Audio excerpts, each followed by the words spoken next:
Hi viewers, welcome to Return to Jesus channel. First of all, happy Christmas to everyone who are watching this video. మరి ఈ వీడియోని చూస్తున్న ప్రతి సహోదరుడు సహోదరికి యేసుక్రీస్తు నామమున క్రిస్మస్ యొక్క శుభాకాంక్షలు తెలియజేస్తున్నాను. హల్లెలూయా.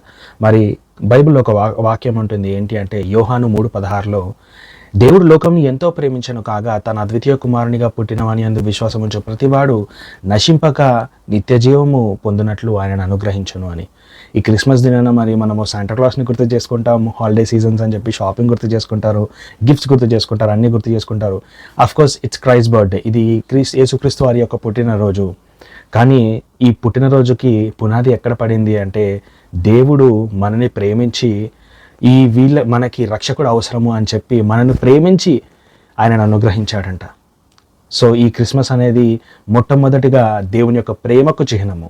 హల్లెలూయా. మరి ఆయన మనల్ని ప్రేమించాడు. సో ఈరోజు నేను మీకు జ్ఞాపకం చేసుకున్నాను, మీరు ఎటువంటి పరిస్థితుల్లో అయినా ఉండొచ్చు, క్రిస్మస్ అనేది దేవుడు మిమ్మల్ని ప్రేమించాడు అనడానికి చిహ్నము. అదేంటి ఆ చిహ్నము? ఎవరా చిహ్నము అంటే యేసు ప్రభువారు. హల్లెలూయా. మత్తయి 1:22-23 ఇదిగో కన్యక గర్భవతి అయి కుమారుని కనును ఆయనకు ఇమ్మానుయేలు అని పేరు పెట్టుదురు. ఇక్కడ ఏమనుంది? ఒక కన్యక కుమారుని కనునంట. కన్యక అంటే ఎవరు అంటే మరి వివాహం జరగని స్త్రీ అంటే, ఇంకా మరి ఎటువంటి శారీరక సంబంధం లేని ఒక స్త్రీ కన్యక గర్భం దాలుస్తుందంట. మరి మనం చూసుకున్నట్లయితే సహజంగా ఇద్దరి కలయిక ఒక జన్మకి కారణమవుతుంది. కానీ ఇక్కడ ఒక కన్యకకి మరి పరిశుద్ధాత్మ ద్వారా ఆమె గర్భం దాలుస్తుందంట. సో దీన్ని బట్టి క్రిస్మస్ అనేది ఒక అద్భుతానికి కూడా చిహ్నము. మరి అద్భుతాలు అయిపోయాయా, నా జీవితంలో అద్భుతాలు ఇక జరగమేమో అనుకుంటున్నావు సహోదరుడు సహోదరి, ఈ వాక్యం ప్రకారం నేను మీకు చెప్పదలిసింది ఏంటి అంటే దేవుడు మీ జీవితంలో గొప్ప అద్భుతాలు ఈ క్రిస్మస్ నుంచి మొదలుపెట్టును గాక. హల్లెలూయా. 23వ వచనము అని ప్రభువు తన ప్రవక్త ద్వారా పలికిన మాట నెరవేరునట్లు ఇదంతయు జరిగెను. ఇమ్మానుయేలు పేరునకు భాషాంతరము దేవుడు మనకు తోడని అర్థము. హల్లెలూయా. అంటే ఆయనకు పుడతాడు, ఆయనని ఇమ్మానుయేలు అంటారంట. ఇమ్మానుయేలు అంటే ఏంటంటే దేవుడు మనకి తోడు అని అర్థము. సో ఇప్పటి నుంచి ఈ దేవుని యొక్క తోడు మీ ప్రతి ఒక్కరికి కలుగును గాక యేసు నామమున. హల్లెలూయా. యెషయా 9:6 ఏలయనగా మనకు శిశువు పుట్టెను, మనకు కుమారుడు అనుగ్రహింపబడెను, ఆయన భుజము మీద రాజ్యభారం ఉండును. ఆశ్చర్యకరుడు, ఆలోచనకర్త, బలవంతుడైన దేవుడు, నిత్యుడగు తండ్రి, సమాధానకర్తయగు అధిపతి అని అతనికి పేరు పెట్టబడను. హల్లెలూయా. ఈ శిశువుని అంటే యేసు ప్రభువారిని ఏమని పిలుస్తారంట? ఆశ్చర్యకరుడు. ఇంగ్లీష్లో ఏమని ఉంటుందంటే వండర్ఫుల్, ఆశ్చర్యకరుడు. మరి నీ జీవితంలో కొన్ని ఆశ్చర్యక్రియలు నీకు అవసరము.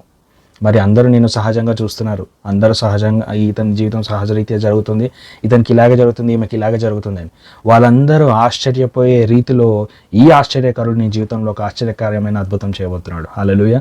ఇంకొకటి ఏంటి? ఆలోచనకర్త. సోదరి, మరి ఇంగ్లీష్లో ఇక్కడ ఏమని ఉంటుందంటే కౌన్సిలర్.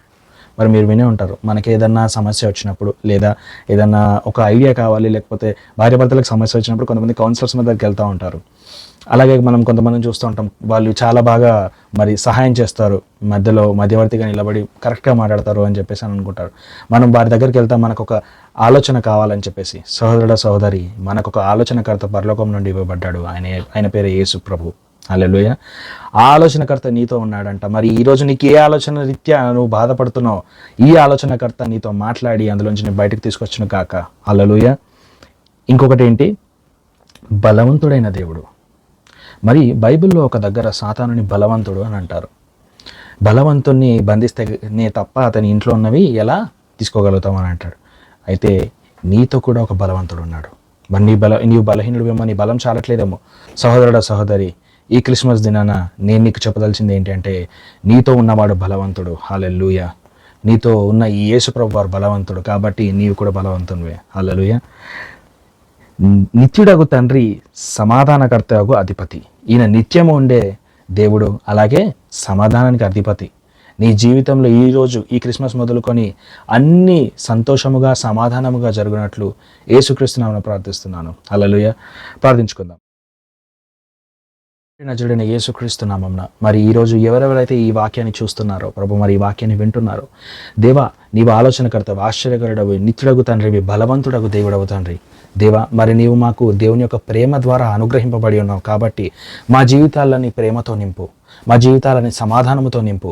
ఈ క్రిస్మస్ అన్ని క్రిస్మస్లా కాకుండా ఈ క్రిస్మస్లో గొప్ప అద్భుతాలు మేము చూసినట్లు, అలాగే దేవ ఎవరికైతే స్వస్థత అవసరమై ఉందో వారికి స్వస్థతను, ఎవరికైతే సమృద్ధి అవసరమై ఉందో వారికి సమృద్ధిని, ఎవరికి సమాధానం అవసరమై ఉందో వారికి సమాధానమును దయచేయండి.